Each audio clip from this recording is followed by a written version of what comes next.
Tie ir saules paneļi. Latvieši to kapiņos gribētu to marmori. Tur vecāki lampiņas, lai spīd visu nakti. Pasakot, ka Latvijā dzīvo ap 2 miljoniem iedzīvotāji, viņi nesaprot šito. Labs joks! Jā. Pīļu fritētās galvas. Nu, visiem saticēs iekal uzreiz. Uz autovedēja stāv virsū Ferrari. Un viņš ir pie tiem spoguļiem izkabinājis kaut kādas tur apenes. Priekšā vai kaut ko. Dievs! Te reku ir robots suns, kas staigā pa apakšu un čeko visus vadus. 500 000 cilvēku 17 angāros skatās saules paneļiem. Tagad beidzot es sapratu to, no kurienes rodās sūdīgie zemo cenu saules paneļi. Bija tāds Hardiem Lidiņam projekts, tur bija tāda dziesma, kas sākās Ķīnā. Esmu bieži bijis visu smalki pierakstījis. Tu esi bijis Ķīnā, es neesmu bijis Ķīnā, bet tā kā mums interesē, lai saule visiem neautrība mums, tad mums svarīgi ir, ko tā Ķīna dara, uz kuru pusi viņi, kā saka, bīdās, un ko mums no tā ir mācīties, un ko mēs varēsim no tā dabūt sev, lai mums būtu vairāk autrības un mazāk jātērē naudu. Pirmkārt jau jāsaprot tas, ka tā pasaule ir vienkārši pilnīgi savādāk. Es pirmo reizi biju tajā galā. Un tas viss, kā tur notiekās, tas viss ir tā izstāde. Šī ir tā izstāde. Un, ja mēs runājam, es neko nesaprotu, ko viņi tur redz. Kāpēc tur tik daudz cilvēku, kas viņiem interesē? Zini, kā man bija precīzi tieši tāds pats jautājums. Es tiešām nesaprotu, vai tiešām 500 000 cilvēku, kas tajā dienā apmeklēja šo izstādi. Tas ir tā kā izdzīt cauri visu Rīgu vienam angāram pa dienu. Tur bija kaut kādi 17 angāri, bet tu ļoti precīzi to saki, jā, kad vienam angāram izdzīt cauri tādu lielu daļu Rīgas, gandrīz vai pat visu. un vai tiešām viņiem tur visiem interesē šie saules paneļi? Es baigi pārliecināts. Ja tā bija pārtikas izstāde, nu labi, visi iet skatās vienam barangs, vienam cepum, vienam siers, bet te taču ko pārdot pilnīgi cilvēkam nesprotam. Nu, jā, bet zini kā, tā kā mēs bijām arī tajā ražotnes pilsētā, kurā darbdienas laikā tu uz ielas atrasties nedrīksti. Izklausās pēc kaut kādiem Andropovu laikiem. Apmēram tieši tā arī bija, jo tur bija 4 joslas uz vienu pusi, 4 joslas uz otru pusi. Tiešām platas ietas un nevienu cilvēku un kaut kādas 3 mašīnas pa visu to laiku pabrauc garām. Visi ir darbā. Visi ir darbā, visi strādā. Tad šajā izstādē bija atbilde tam, kāpēc varbūt tie cilvēki tur ir tik daudz, jo vienkārši viņiem ir atbrīvojums, tāpēc, ka viņi iet uzzināt varbūt kaut ko jaunu. Es nezinu. Viņas no darba palaiž tādā pusbrīvdienā, ja? Nu, tas bija tāds man atbilde uz visu to. Bet centrālā tēma ir saules paneļi? Tikai un vienīgi. 500 000 cilvēku 17 angāros skatās saules paneļiem. Jā. Tas ir Gines rekords. Tas ir apmēram, jo tā bija lielākā izstāde Ķīnā, tieši saistībā ar sauli. Un mums tur sakrit tā, ka mūs uzaicināja īstenībā uz 25 gadu jubileju Trīnas Solars. Tas ir tas, ko mēs pārstāvam to kompāniju. Tā kā Trīnas grēki, Trīnas grēki, Trīnas saule. Jā, Trīnas Solars. Jā, 25 gadi. Un tad mēs, protams, 4 dienas bijām tajā visā pasākumā, rūpnīcas apmeklējumā, visā pārējā. Un tad tieši sakrit baigi veiksmīgi arī, ka tieši pēc šīs ballīšu un pasākumu beigām bija 2 dienas šī izstāde. Un tieši tajā dienā, kad mēs bijām, bija šie 500–600 tūkstoši aptuveni, kas izgāja cauri vienā dienā. Un tad ir vēl viena diena, principā tā izstāde notiekās 2 dienas. Un tad tas viss cilvēku bars plūstām visām 17 milzīgām halēm cauri. Pirmo mēs mēģinājām tā kā vēl izstaigāt, tā kā Eiropā pierasts izstaigāt viņu visu. Tad pie otrās mēs sapratām, ka vienkārši malcam cauri un skatāmies kaut kāds lielākos. Bet tu ieraugi 5. zālē. Atkal saules paneļi. Uz ko skatīties? Kā tu zini, kam pievērš uzmanību, kam ne? Jā, man likās tās interesantās lietas. Amerikā mēs diezgan daudz ko redzējām. Un šeit, tu jau filtrē, tu Amerikā redzēji? Jā, man jau ir apmēram skaidrs. Kā tu redzi šeit, šī ir tieši šāda veida paneļa sistēma. Tas viennozīmīgi tas bija tas pats, kas bija Amerikā. Ir skaidrs, ka viņa būs tieši šāda. Tad pirmais ir tas, ka bez tiem alumīnija rāmjiem. Otrs tas, ka tie stiprinājumi stipri vienkāršāki un arī daudz lētāki. Un arī vieglāk tā konstrukcija. Vieglāk tā konstrukcija un tu rēķini arī tīri pēc tam, pirmkārt jau uz izmaksas ziņām, tas alumīnija rāms diezgan daudz ko sastāv. Un pareiķinot uz to kvantumu, kas tur ir vajadzīgs, tad šeit viņš ir stipri mazāks. Tad, kā tu redzi, otrs ir kas likās tiešām interesanti. Un Amerikā mēs šito redzējām. Tas ir stikls, saules panelis stikls. Jā, tas ir stikls saules panelis. Amerikā viņš bija tādās it kā izmēģinājumā, ko viņi tur prezentē. Te jau viņi rāda, ka te jau viss jau strādā, viss jau notiekās, viss jau ir. Tas ir progress. Tai attīstībai ir mega liels ātrums, un viņš tiešām tas ir iespaidīgi. Tad, kas bija, ko es arī minēju, esam nezinu, cik reizes, kad braukājis pa tām izstādēm, tieši par šo risinājumu, par nojumēm.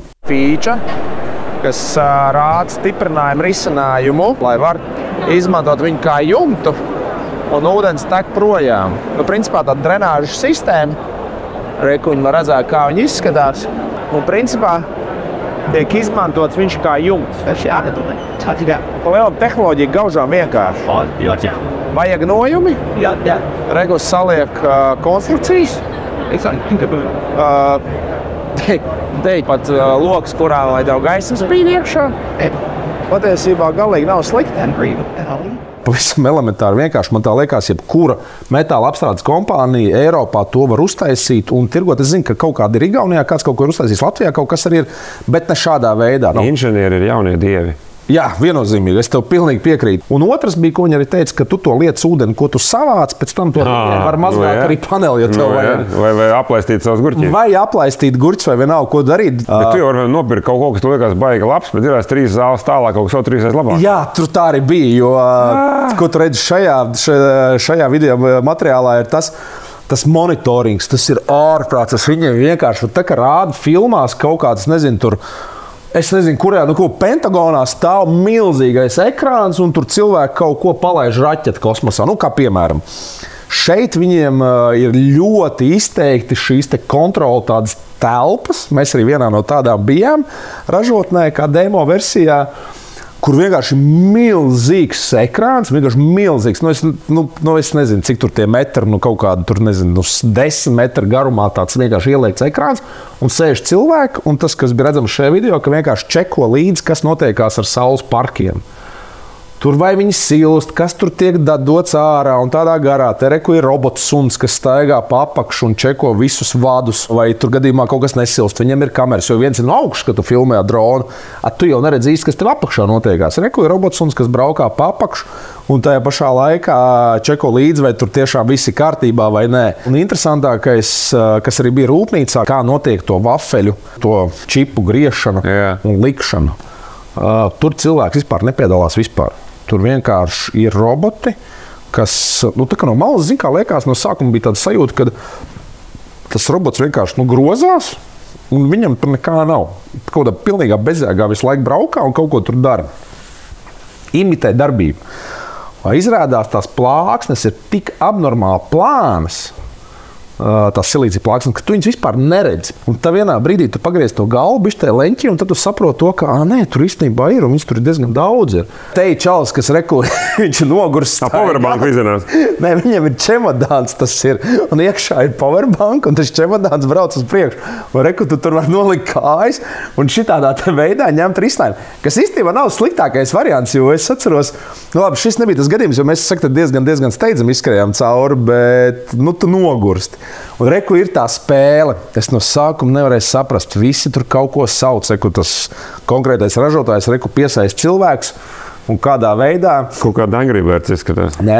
Un kaut kādā veidā piesaista tos klientus, lai dabūtu no viņiem kontakts, kas man tā liekas ideāli. Un reku tas skaitās. Reku ir pieteikušies kaut kādi tur tie cilvēki un skaties, ko viņi tulītās darīs. Jā, viņi pieregistrējās. Nē, skaties, pasies viņas rokām, ko viņi telefonā dara. Viņi visi nenormālā ātrumā šitādā te veidā braukā pa to ekrānu. Kurš vairāk? Viņam tipi ir naudiņas. Tipi ir naudiņas, un kurš ātrāk sabraukās tās naudiņas? Tas, kuram tūzna, tas arī ātrāk. Tas, kuram tūzna, vai tas, kurš mīl skatīties erotiskos kanālus, viņš noteikti ir uztrenējies stipri vairāk nekā vispārējie. Un šitādā veidā, un tad beigās ir tur minūti, viņi tur mauc, un pasies, viņš ir jau 10,000 reizes izdarījis šitā. Es nezinu, vai 100, diez vai 108. Ārprāts. Tas cipars, pasies, cik viņi nenormāli ātri. Un tas bija milzīgs ekrāns, un beigās viņa laikam tik, cik viņi tur, kurš visvairāk to naudiņu savalk, un tad viņš beigās saņem to, kas ir. To principu es paliek kontakti no visiem cilvēkiem. Jā, bet viņam paliek īstenībā kontakti, kas man likās, es pat nezinu, cik bija tā neietra, reku ir kaut kāds. Un otrajā vietā.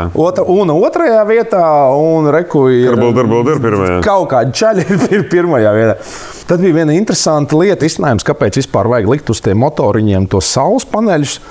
Un tiem risinājumiem, kam tas vajadzīgs. Un viens ir skaidrs, ir tas, ka viņš seko līdz tai saulei, teiksim, tam leņķim, bet nevis tas, kas iet par riņķi, kas mums toreiz bija Amerikā, tā puķe. Bet te vienkārši panelis, kas vienkārši tipa cilājās līdz ar sauli. Un tad tur bija tas demo versija parādīts, kam tam viņš īsti paredzēts. Viens ir tas tai saulē, un otrs, es nebiju aizdomājies, viņš stāv taisni sniegs. Un tagad sniegs beidz snikt, vai viņš pagriežās uz vienu pusi, uz otru pusi, un tas sniegs vienkārši nokrīt. Tagad tāds lācis ziemā pagriež otriem sāniem guļ tālāk. Jā, tad bija nākamais bija vēl tas biršu tīrītājs. Rindā, kur stāv tie saules paneļi, stāv virsū tīrītājs, kuram ir baterijas un kurš arī lādējās no saules. Būtu smieklīgi braukt ar pagarinātāju. Var mēģināt. Sapņās kaut kas. Nu labi, rītīrīsim. Viņš bija attīž vaļā, jā. Viņš ir pārvietojās, ja gadījumā sistēmā parāda, ka kaut kur, piemēram, nezinu, suns uzdirs, suns lūž, ne? Var arī suns, ja zem atrodas. Labi, kā pierunāja. Suns ar spārniem. Jā, albatros. Jā. Suns ar spārniem albatros, lai būtu. Lūk, ja viņš tur uzdirž, tad šis tīrītājs vienkārši paņem un notīra nost to visu. Šis bija, man liekas, viskrūtākā štēle. Krāsēm tepiķi kaut kādi? Tie ir saules paneļi. Šī tādās krāsās? Jā. Izvēlies kā, es ņemu oranžus. Te nesteidzies. Labi, es tā steigās. Jā. Vēl nesteidzies. Skaties, jo man no sākuma likās no ārpuses, zin kā es teicu, skatās, wow, šis ir krūta. Saku, ko gribu paskaties. Jaunā steigas māja, pieņemsim, ka nākamā visa fasāde ir šāda, jā, un tu viņus uztājies precīzi tieši tādas, kādas tu vēlies. Un man jau ārā stāvot un redzot šo te, jau... Latvieši to kapiņu gribētu, to marmoriņu. Tur vecāt lampiņas, lai spīd visu nakti. Nav jādesīt svecīts. Tīrais vīnes pa dienu, saproties. Salādē gaismiņu. Marmoriņš tas. Dārgajam aizgājējiem. Jā. Alūksne šitas aizies. Nē, dārgajam aizgājējiem izgaismot, zin kā. Neoniņam. Open. Alūksnes autopreču veikalā šis marmoriņš aizies rūktos. Tici man. Paskaties, ko labi. Ar zelta burtiņiem. Es tev piekrītu pilnībā. Dusis milšu kalniņā. Bet jā, redz, un šis bija ārā, man likās, wow, ir kruta. Ir šāda veida risinājumi, reku ir betoniņš, reku tas viss kā nākās. Un tad es iegāju iekšā un skaties iekšā. Iekšā man bija sajūta, ka es esmu kaut kādā flīžu veikalā. Jā, tā arī tās. Pilnīgi pareizi. Un reku ir viss spektrs ar to, ko viņi piedāvā. Man beidzot tā izstāde interesē. Beidzot ir interesanti. Ir, vai ne? Nopietni. Es tev saku. Un ar visu, ko tu vari vien izvēlēties, tas piedāvājums viņiem tiešām bija iespaidīgs. Un es domāju, ka šitie čaļi ir nākamie miljonāri viennozīmīgi. Un reku pats vēl ir uztaisīts, ir vēl vairāk viņi gājuši te vispār betonā. Mūžā nepateiks, ka tas ir saules panelis. Kaut kā viņi māk piečkarēt visu to pasauli. Un te tā ieskatās kārtīgi iekšā, reku tur ir kaut kādas tās strīpiņas, kuras var redzēt. Šita nevar redzēt vispār neko. Te arī kaut kāds maz lietiņās svītriņas ir.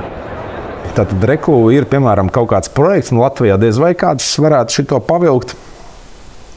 Bet ideja tāda, ka visdrīzāk tas ir kaut kādām daudz tām mājām.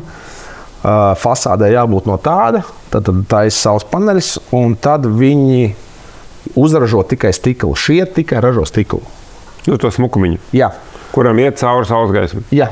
Un tad viņi savukārt paprasa, kur ražotāji strādā, vai gadījumā, ar kur viņiem noslēgts līgums, un tad viņi mauc virsū. Viņi paši nemaz neiespringst. Nē, viņi nevajag. Pareizi zinu, viņi māk šito. Jo tu māk krāsot grīdi, kāpēc tev krāsot sienas? Diezgan loģiski. Jā, apmēram šitā, šis tiešām bija tāds, man likās, cepuru nost no kāja virsū. Tas ir sensācija. Es gribēju tādu ar kaķīšiem virsū, jo tad tās vārnas nedarsīs. Ar kaķīšiem, domā, nedarsīs? Nu, vārna redzēs, ka kaķīs neies uz jumta. Es neesmu pārliecināts par to. Bet pamēģināt mēs varētu. Bet pamēģināt varētu, jā. Nu, vai ar vanagiem. Ar vanagiem? Tādiem Montana. Tas Montana. Kaķīs, ka vanags, nu, nē. Augšā tā tur ne kaķīs nekā neiet. Jā. Nē, nu, tu īstenībā, es saprotu, tā tavu fantāziju, es domāju, tur var izpausties un tu vari tur viennozīmīgi darīt daudz. Šī tipa ir ideja, kādā veidā izmantot ne gluži logiem, bet gaisma spīdēs cauri un nāks iekšā, un kaut ko arī var redzēt. Nu, tas, principā, vairāk ir kādām daudzstāvu mājām. Tad šeit bija jauns risinājums, kādu es nebiju redzējis. Tas bija tāds, un redz, viņš tas pats panelis. Ļoti plāns. Viņš ir ļoti plāns, un viņam nav stikla. Viņš jau tādā plastikā tā kā iepakots iekšā, un tāds diezgan mazliet ļurīgs viņš bija. Patreizējā brīdī tas viss ir tikai un vienīgi kā, lai padarītu šo te saules paneli pēc iespējas vairāk izmantojamu un pēc iespējas vairāk vietās, kur tu vari viņu pielāgot. Zini, kas bija baigi inčīgi, bija tagad beidzot es sapratu to, no kurienes rodās šie te sūdīgie, lētie, zemo cenu saules paneļi. Tas konvejers, tas aprīkojums tur maksā miljardus, protams, nenormāls. Es pat nezinu, cik tas viss tur maksā. Bet tas maksā tik daudz, ka parasti atmaksājās. Acīm redzot, izskatās. Jā. Un konkrēti katrs saules panelis un katrs šis čips iziet 4 vai 5 fotofiksāciju pārbaudi. Stādies priekšā. Tas ir principā brāķu kā tādu, gala beigās ir, es teiktu, ka 0, kā viņi paši saka, 99,9% viņiem viss ir baigi labi. Un tad ir tie pārējie. Un tajā brīdī es vienkārši viņu laikam nebiju padomājuši, kad kāds saprot tiem cipriem, kas tur rādās tajā ekrānā. Un es skatos, kas ko kā. Un es klausos, kaut kas neiet kopā. Es saku, pēc tās jūsu atskaites un viss, kas ko kā. Es skatos, ka jums 20% brāķis ir. Un nē, mums ir 99,9 un viss ir kārtībā, viss čotkas. Ok, viss nav tā, ka pārbaudīt. Es vienkārši uzdevu jautājumu. Un tad bija man nākamais jautājums, kas apstiprināja to, ka tomēr 20% ir. Es saku, ko tiem pārējiem darat? Kas ir brāķētie ir? Nē, tos mēs pārdodam citiem, lai viņi tur mocās tālāk viņiem. Un tas nozīmē vienkārši to, ka šādā veidā parādās arī tie lētie. Ir noteikti kaut kāda pārpircēja kompānija, kas pērk, līmēs savu klēbi virsū un malc tālāk. Tā arī kaut kādas tumbačkas vai putnbūras taisot ir atgriezumi. Kāds ņemās atgriezumiem? Kāds ņemās atgriezumiem? Un tad tajā brīdī reku ir atbildi tam, ka ja tu pērc nekvalitatīvu preci vai kā mēs esam pieraduši, kad Ķīnas produkcija nav diezko laba, mēs varam pilnīgi pateikt to, ka tas tā galīgi nav. Tagad esot tur bijis un redzējis to visu, tad reku viņi arī rodās. Tad tas ir pārpircējs, 2., 3., 4., 5.